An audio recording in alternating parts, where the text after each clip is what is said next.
Yo.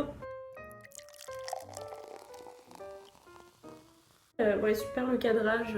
En fait, j'ai posé ça sur 2 bouquins là.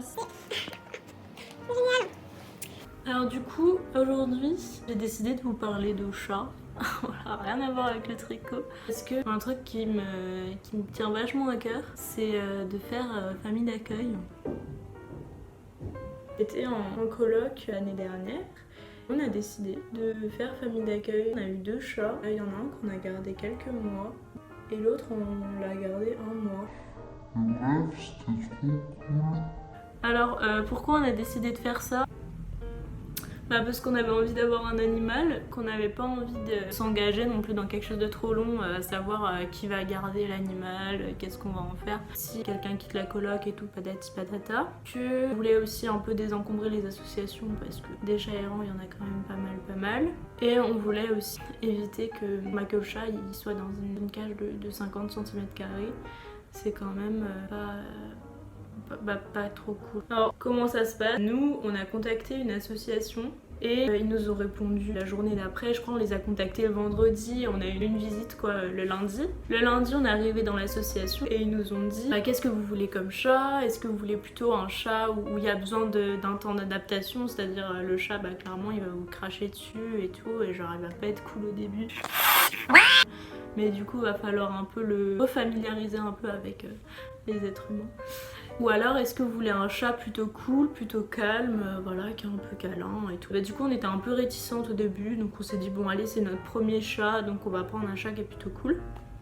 Et voilà, du coup on a eu Minouche. C'était notre premier chat. Dès le soir même, le lundi on est arrivé, on a parlé avec l'association, ils nous ont donné un chat. On a pris le chat sur le vif. Donc on avait préparé en amont à la maison litière, croquettes, machin. On a ramené le chat le soir même. Donc ils nous ont prêté une cage de transport. Donc ça c'était quand même plutôt pratique. On a eu juste à remplir une fiche avec nos coordonnées, la taille de notre appart, puis des banalités quoi, un peu pour savoir qui on est. Et voilà, donc la seule chose en fait que vous avez à faire en tant que famille d'accueil, c'est prendre des photos des fois du chat et les envoyer à l'association et dire si le chat va bien. Je trouve que ça va quand même niveau responsabilité. Et sinon, vous avez juste à nourrir le chat et vous occuper de lui quoi. Niveau frais, les seules choses que vous avez à prendre en charge c'est la litière, les croquettes, l'eau, les jouets à la limite. Enfin voilà, mais par contre tout ce qui est frais de veto, ça c'est pris en charge par l'association, donc c'est quand même hyper cool parce que 80 € pour un vaccin quand t'es étudiant, ça fait un peu mal quoi. Et puis on avait 20 € à régler pour l'adhésion, changement de décor, changement de tenue, changement de coiffure. Je vais vous parler maintenant du coup de l'adoption et comment ça se passe avec les familles d'adoption. Effectivement, le petit inconvénient qu'il peut y avoir en famille d'accueil, c'est que il va falloir laisser partir le chat au bout d'un moment. Donc il faut apprendre à peut-être pas trop s'attacher, enfin voilà, après c'est vrai qu'en un mois ou deux, on a le temps d'apprendre à connaître le chat. Et d'ailleurs, on se rend compte que chaque chat a sa personnalité, c'était assez sympathique. Donc on apprend à connaître le chat, mais c'est vrai que un mois ou deux, c'est finalement quand même assez court, je trouve, pour s'attacher réellement à un animal. Après, je pense que ça dépend aussi de chacun. Donc voilà, mais arrive le moment où il faut laisser le chat et où le chat en fait va se faire tout simplement adopter. Vous allez devoir faire parvenir à l'association un petit texte où vous expliquez un peu la personnalité du chat, si vous pensez que le chat, je sais pas moi, il doit vivre plus dans une famille, s'il est apte à vivre avec des enfants, s'il peut vivre avec d'autres animaux, s'il aime beaucoup sortir, des choses comme ça, son caractère surtout.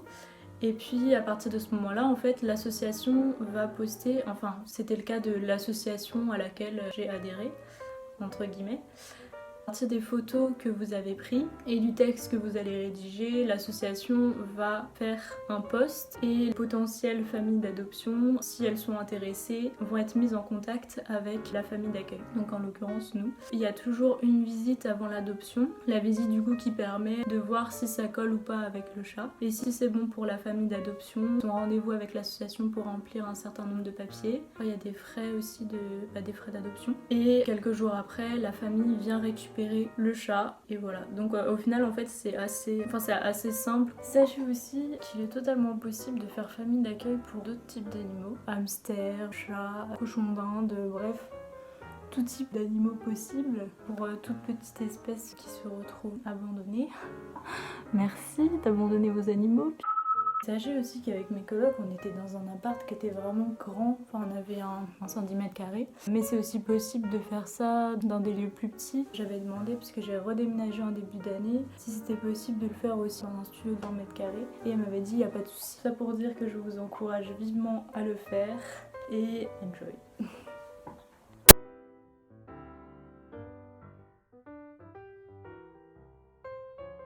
Je suis revenue vraiment 8 mois après ma première vidéo, mais c'est pas grave, avec toujours un cadrage assez approximatif d'ailleurs. Mais c'est pas grave, j'aime bien faire du contenu, je trouve ça cool. Et j'avais vraiment envie d'apporter ça sur YouTube parce que j'ai pas vu spécialement de vidéos tricot pour top.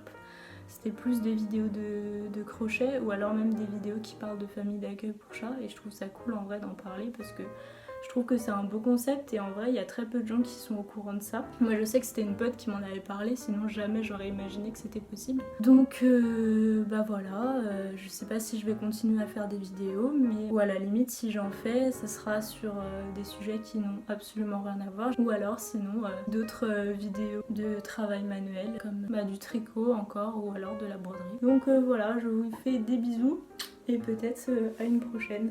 Tchuss!